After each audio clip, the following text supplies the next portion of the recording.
Hey everyone, welcome back. Here's a fast photo show of some pesto pizza I made last week. The dough I used had a hydration of 62%. The dough contains no oil and no sugar. What's interesting about this pizza is that I had frozen the dough for about a week, then I had brought it out and left it on the table at ambient temperature for a good 6 hours or so, then put it back into the freezer and left it there overnight.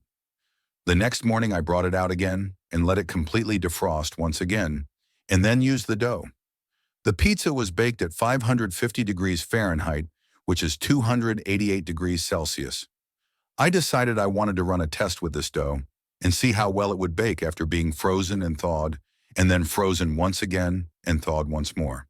To my surprise, the dough performed rather well, with a great final baked result. This dough has a very low yeast percentage, so I was very impressed. That's it for this video. Thanks for watching.